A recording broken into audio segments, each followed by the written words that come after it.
This next poem is All We Did and Now Is Done. Strange to find we've walked as though we're actually blind into a mess that only we could make, spoke charms that no one else but we could fake. And if it hurt the world, we didn't really mind. There were those who warned 3/4 of a century past of dangers that we posed, the carbon culture of the Western world. But warnings could not unseat convenience, and if grandchildren die because of it, it's all because of what we did and now is done. By now we might have harnessed tides, found batteries to contain the sun, directed wind where it is needed most, proposed a pipeline just for rain, and if our children struggle now as choices close, it's what in dense and startled night we chose.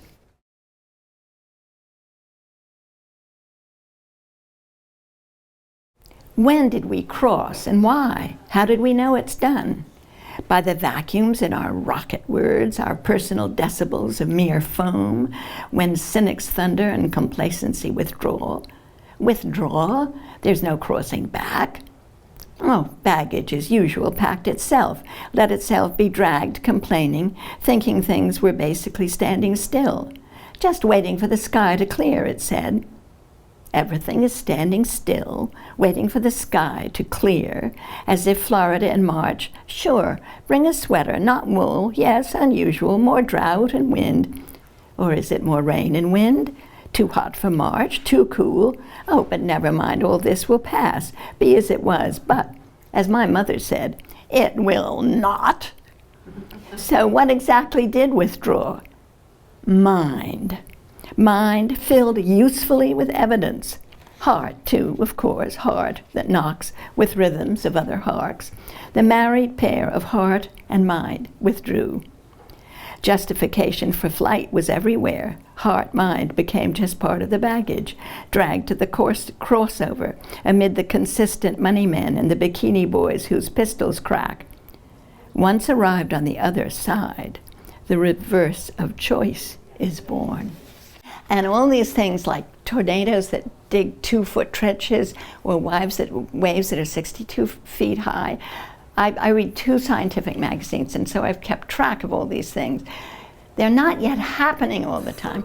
James Hansen, who spoke in 1988 to Congress and told them what we were up against, 1988.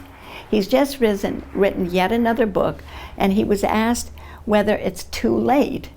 And he thought for a minute, and he said, I think it's okay, but it's not inconceivable.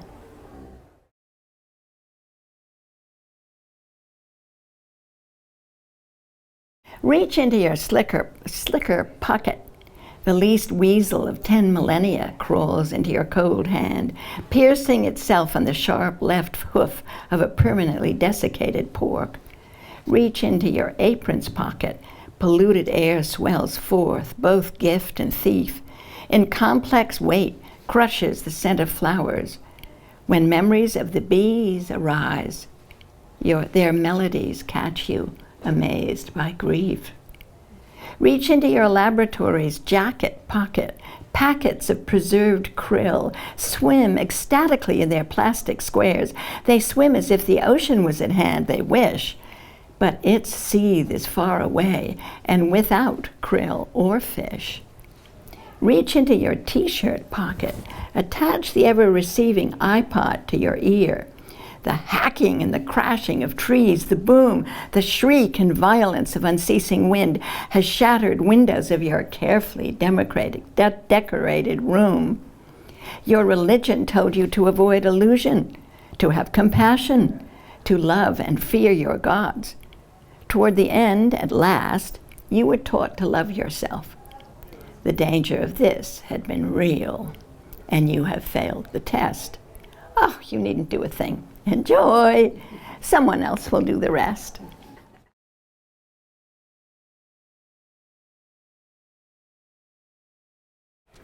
How many a man sits down, takes up his pen, but cannot gauge the needed word for darker ink of dread? How many a woman has there been who's known the weight of infant on her breast and now sups sadness with her bread? So take your sadness with your bread. The surprising cocktail of remorse will follow in due course. Tears drop gently on your cheek. No scream comes strangling with brute force. Escape it will in viral flow in due course. With luck, death will close you in a careful prayer. For others, fiery burns and worse. These all must follow in due course. Miscalculations of our human hearts, pathetic entertainments of the hungry rich, send warning shots across the common hearth. Seas could yet remultiply and hold. The upper air relearn the harmonies of change. We can return to error within our once and normal range. How many a woman will note sadness in her breast? How many a man in dread will learn remorse as regrets eventually attack? Too late and in due course. And this is a poem that was really hard because I was trying to say so many things. It speaks to the media, which is so competitive amongst itself, always trying to outdo itself so that the hype becomes higher and higher level. At the same time, one of the things that's so easy to make fun of is people who are serious. Then I also wanted to get here something that I've always believed, that there's a huge difference between fact and truth. You can have all the facts in the world, it still doesn't speak to truth. And you can have truth without really any facts. We all just somehow, there's something wonderful in all of us that kind of pick up on stuff. So this poem is called What Is at Stake? And it's and at the heart of it is a couple, and he does a particular work and she does a particular work, but they're surrounded by a culture that makes fun of things and that denigrates things and that competes for itself to make the funniest thing about serious people, so that you see serious comedians committing suicide. What is at stake? Out in the woods behind the shed lies the one she loved. They just admitted he is dead. Down by the draw where the river's deep, hypocrites provoke new war, argue if the cost's too steep. Colder old river rushes through, leaving drainage of the shed uncleared. Rot and haste intrude there hour by hour. In losing him, she too was smeared.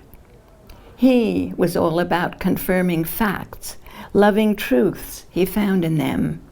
She was all about complexity, comparing who we are with what I am.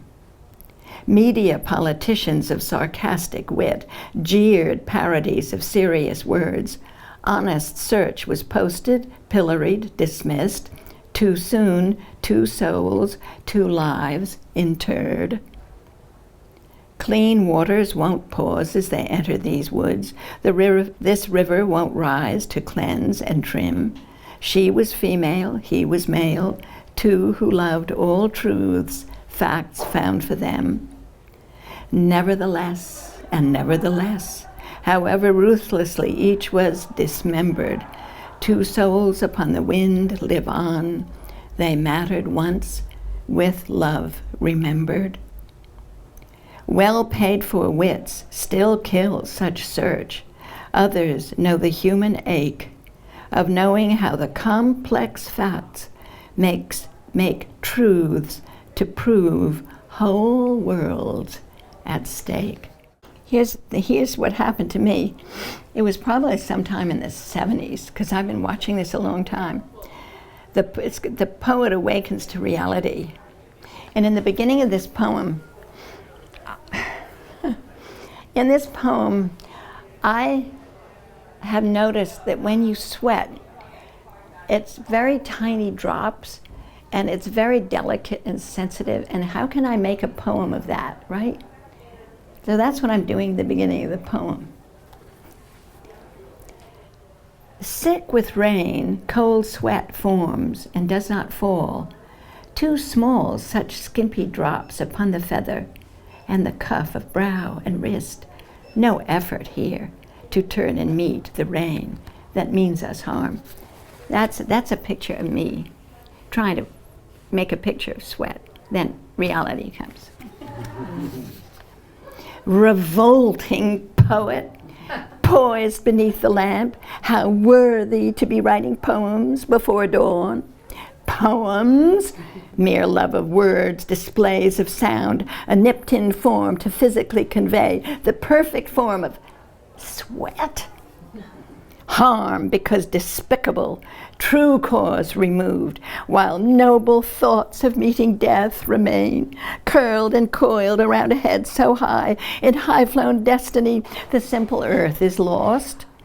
This grunting lie contaminates the form, sifts poison through any music of its lines. Its beauty makes of death romantic fate, weaves a martyr's robe, is poetry's deceit. No rain means harm. It's I who've harmed the rain, who've harmed the glorious gush and spout, the rush that bows the lovely leaves, that pelts the roses where they stand, smelling themselves of gods, and ravishes my room with water come drifting and sweeping from high jet winds and chthonic streams, from the belt whose stars know no renown, but rapture to be high, wild, pure, and free. Walk softly then, with weeping walk and bear this poisoned rain. Observe the earth and learn its insect careful ways, its cloud-strewn face, an experiment that works, a haven for all storms. Walk the sickness we allow, speak truth about each trace of harm we do, and then make well. Make well again, restore the rain, make heaven safe for earth, and do it now.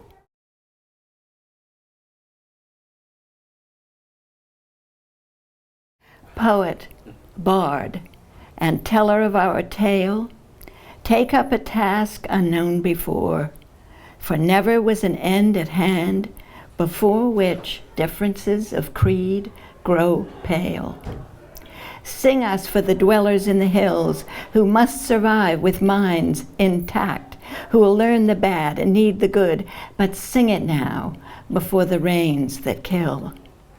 Poet, bard, and teller of our tale, let memory prod from you the truth of how we flourish. Ask the questions, how we aspire, doubt, achieve, and fail.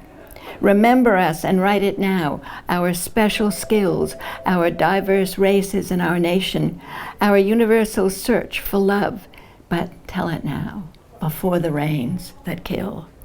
Show the details, frowning in preoccupation as we follow every lead. Show us changing, learning to unbend. Show us angry with frustration. Show us in motion and with stills. Show us in our blacks and whites, in colors and in every gray. But show us now, before the rains that kill.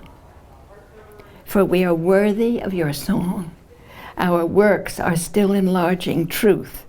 Our best a pleasure to the heart, our faith in life itself still strong. If each of us has yearning to be quiet, then tell how most of us cannot, but speak again against the lie, too loud object, too strong deny it. If each of us provoked can kill, then tell this present miracle that most of us do not, though there is provocation still. Sing now our courage and our will, our strange requirement for truth, our love of beauty and laughter, but sing it now before the rains that kill.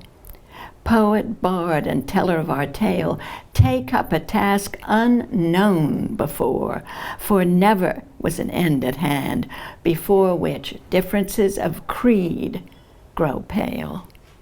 Sing in deserts, valleys, and the hills, on beaches, in our shelters, in our cities and at sea, but sing us now before the rains that kill.